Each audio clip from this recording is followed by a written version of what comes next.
Hello, Katden lovers and Katden followers. Abay Alden Richards, Catherine Bernardo, and Daniel Padilla. Iniintriga or machika na namang hatid itong si Christopher Min at si Mr. OG Diaz sa kanilang mga channel. So para po maunawaan natin yan. But before that, if you haven't subscribed yet to my YouTube channel, please don't forget to like, share, and subscribe at hit mo na rin ang notification bell for more showbiz updates. Bago tayo of course magpatuloy sa ating updates for today's video, nais ko po muna of course pasalamatan kayo for always watching and trusting this channel. Thank you so much. At ngayong araw nga, muli ay naglabas na naman po ng statement at ng isang chika or iniintriga ni Manay Christopher Min itong si Mr. Alden Richards at si Mr. Daniel. Panoorin natin. Kasi po, hindi maaaring hindi pagkumparahin si Alden Richards at si Daniel Padilla dahil meron pong babae sa gitna nila, si Catherine Bernardo. Totoo yan. Diba? Yun. Sa opening salvo pa lang ng mga chika nitong si Manay Christopher Min, meron na siyang gustong patungkulan na parang lahat daw ng tao may karapatan no, na i-compare si Mr. Alden Richards with Mr. Daniel Padilla dahil meron daw Catherine Bernardo na nakapagitna sa kanilang dalawa. So, dito pa lang makikita natin na kung saan napatungo yung mga statement niya. Ito pa, panoorin. Yun. Ang nauna po na sumalang sa action na pinagdudahan pa kung kakayanin si Alden Richards sa Pulang Araw. Pareho sila pang rom-com di ba? Oo. Pero ito may iba lang. Oo. Tapos, ang sumunod naman po ngayon, of course, si Daniel Padilla sa Incognito. Ayan. Ang sabi po una, inaakusahan nila itong si Daniel Padilla na ginagaya daw itong si Mr. Alden Richards. And para lang po sa kaunawaan nating lahat, dahil parang hindi naman po para maging fair sa kanila na i-compare sila kasi mas sarili silang galing, may sarili silang style kung paano sila aarte. Ang nakikita ko lang dito kasi parang pinag-aaway talaga nila yung mga fans ni Alden Richards at ni Mr. Daniel Padilla na dapat hindi, 'di ba? Support na lang ng bawat fan. Nakikita niya kasi nauuna si Alden na ganito. Tapos gumano na rin siya. Di syempre sasabihin talaga ng mga nagko-comment na talaga gaya talaga. Saka hindi talaga may aalis na yan Kahit sabihin mong nagkataon lang, sila yung kompetisyon. Sila kasi yung pinag-aano. So kung ito po ay maririnig ng mga fans po ni Daniel Padilla, maaaring bakbakan po nila na naman si Alden Richards dahil ikiklaim nila na yung mga salitang yan nanggaling mismo kay Alden or whatever, diba? Ito yung pinakamasakit sa lahat na parang kung tinataas mo no yung isang tao tapos ang ending po nito talaga ang pino-point out nito kasi is para lang mabanggit si Alden sa Pulang Araw nilalagyan ng dumi sa mukha. Tisoy siya, di ba? Tisuhin siya, kaya nga tisoy nilalagyan ng dumi talaga para magmukha talagang nasa bundok at napapalaban sa gyera. Dito naman si Daniel sa Incognito, ako, eto ang pagpansin naman ng ating mga kababayan, medyo makapal ang kanyang makeup. Naturingang malapit. Habang pinapanood ko po itong mga statement ni Manay Christopher Min sa pagko-compare niya kay Alden Richards at kay Daniel Padilla, talagang ginagawa niya ng issue ang lahat ng mga bagay, no? Talagang ginagawa niya ng issue to dahil nga gusto niya talaga mapag-usapan si Daniel Padilla sa mga panahong ito. Katulad na sinasabi ko sa inyo, I don't know what happened, bakit parang bukang bibig niya ngayon si Daniel. Ito pa. Naturingang malapit sa dagat at sa dagat siya talaga na dapat ay pawis-pawisan na. True. Tapos ang buhok nagugulo dapat. Hindi. Sana concealer na lang kasi gwapo na talaga siya. Kahit walang concealer na, gwapo talaga yan. Napakagwapo ni Daniel Padilla at magaling din ang kanyang acting, di ba? Fairness. Pero yun nga yung pagpansin nga talaga na makapal po yung kanyang pundasyon. Parang atin po siya daw ng Foundation Day. Ito niya puring-puri itong si Mr. Daniel Padilla doon po sa kanyang bagong uploads, bagong latest updates. And then at the same time, meron pa siya mga binabanggit patungkol kay Daniel Padilla na kaiba sa mga binabanggit naman ni Mr. OG Diaz. Let's watch. Inangat ni Daniel Padilla ang pangalan niya dito sa Incognito. Ay, oo. Ang galing. Magaling. At ang gwapo-gwapo. Pag solo frame, ay sus, walang mali sa mukha. No? Correct. Tapos susundan pa ng mga kasama niya na ang gagwapo din. Lahat sila ay ito na po yung inaasahan natin. Pagkatapos niya na punahin, gumawa ng issue, gumawa ng comparison, babanggitin niya syempre yung serye ni Mr. Daniel Padilla bilang promotion. Kaiba naman sa sinasabi ni OG, panoorin natin. Ay, showbiz broadcast. Daniel Padilla, sumalpal kay Anthony Jennings pagdating sa actingan ayon sa netizens. Totoo ba yun? Maraming netizens na nakapansin sa natural acting skill ni Anthony Jennings sa Kapamilya series na Incognito na mapapanood sa Netflix. Napansin ng netizens na sumalpal si Daniel Padilla pagkasama si Anthony Anthony Jennings dahil mas magaling itong umarte kaysa sa kanya. Grabe naman. Saad pa ng isa, nagkaroon man ng cheating issue si Anthony ay hindi pa rin maitatago ang galing nito sa pag-arte kaya patuloy na kinagigiliwan ng mga manonood. Naku, Mamaloy. Isa naman sa mga pinik up na balita ni Manay o ito nitong si OG Diaz na parang natabunan daw di umano ang acting skills ni Mr. Daniel Padilla dun sa kasama niyang actor na si Mr. Anthony Jennings, no? So ito naman yung kanyang kabaligtaran dun sa sinasabi ni Manay Christopher Min. So alam na natin, no? And then parang medyo medyo cringe lang at medyo unfair lang para kay Alden Richards. Natapos na nga yung serye niya, kinukumpara pa rin siya kay Mr. Daniel Padilla. And actually, these are the things na talagang magiging talaga ng kalakaran talaga ng showbiz yan. Sometimes may mga tao kang kailangan ilaglag para po umangat yung isa. So na natin yan, kumbaga is expected na natin yan. So for that, mag-react tayo sa mga komento ninyo. Unahin natin si Lodi Shabyong. Christopher Min, itiko mo big mo. Wag ko nang ma-issue tungkol kay Kat din. Bigyan natin sila ng private o privacy.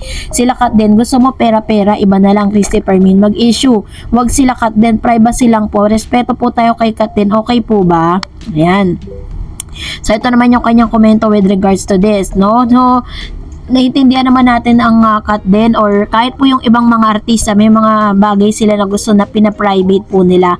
Pero sometimes, syempre, may mga bagay din na hindi nila kayang ipribado dahil they are considered as public figures. Sabi ni Miss Alicia Aquino, basta ako Kat din ako, tiwala naman ako kay Catherine, matalino siya, alam naman niyang gagamitin lang siya ni DJ. Ngayon, gagawin ni Catherine yan, mawawala lahat ng Kat din, lalo na ako mawawala ng paghanga ko sa kanya.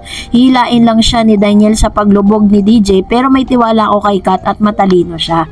Ito naman yung kanyang komento with regards to this, kasi marami po talagang nagsasabi na na may possibility daw na magkaroon ng Daniel at Catherine, pero sabi po naman ng iba is parang napaka-imposible nang mangyari dahil parang wala na rin pakialam si Miss Catherine doon po sa boy, dito po kay DJ, parang wala na talaga as in. Yun po yung nararamdaman ko ha. Hindi dahil mahal ko ang Kat din at sinusuportahan ko sila. Sabi ni Miss Danberga, Mr. Dan, hay nako, dinadawit lagi ni Summer sa Kat din kasi super sikat. Iba naman na linya si Summer ngayon, action pang basagan pwede si Summer, pero talagang sa pag-iyak wala siyang talent. Lalo malaki mata pagka ginanap iiyak, sorry po, pero totoo naman, magpakabait lang si Summer, makakabalik siya kaso di niya mapapantayan si Kat sa blessing. True naman po tayo doon dahil talagang si Catherine is talented po talaga siya at masasabi nating passionate po talaga si Miss Catherine sa ginagawa niya, diba? Kaya naman napaka-imposible din na mapantayan ni Mr. Daniel Padilla yung mga naabot na ni Miss Catherine, no? And of course, sabi ni Mr. Joel Rasco, fan ako ng Kat din, kahit ano pang paninira sa love team nila, wa-effect sa akin. Nanood din naman ako ng Incognito. Hindi fan ako ng Katniel, gusto ko lang ma-entertain kasi hindi lang naman sa Daniel ang karakter. Mga sikat din naman ang kasama niya si Incognito. Ayan, ito naman si Mr. Joel Rasco, maganda rin yung kanyang katwiran. Hindi naman siya nanonood ng Incognito dahil lang kay Daniel Padilla. May mga other actors po doon na talagang magagaling ang kanilang pagganap. Diba? Kumbaga, parang need to me, nanonood siya ng Incognito just to entertain, hindi dahil meron siyang isang taong tinitignan or sinusuportahan.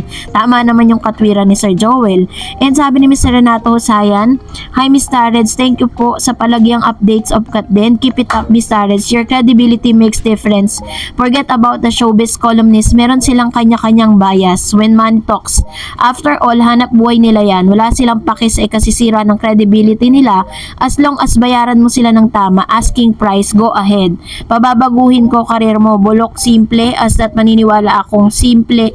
Kung sila ni Alden at Kat mag-a-announce sa kanilang sokmed, dun lang pwedeng maniwala. Walang Kat din existence in real world. But so ito yung kanya sinasabi, no? Marami kasi ngayon talaga naglalabas ng kanilang version of the story with regards to Catherine and Alden Richards. Merong mga wala ng Kat din, meron ng nagdededma ng Kat din, meron namang, 'di ba? Parang ang tangi lang natin pwedeng paniwalaan yung mga nilalabas ni Miss Catherine at ni Alden Richards sa social media, eh. Yung mismong account nila, sabi pa, as long as meron mapit mismo sa Kat din, napapatunay sa totoo relasyon like their own family, mother and siblings, open sa hayagang gusto sa bawat isa. Halimbawa si Mami Min, si Tin, si Kay, mga pamilya mismo ni Kat, hayagan ang pagsuporta kay Alden. Hindi ba napakalaking bagay yun kesa ditong mga showbiz columnist na never nakasama ni Kat at ni Alden 24 hours, 7 days a week. Paniniwalaan ko, never, hindi pa ako naging bobo sa paniniwala ko.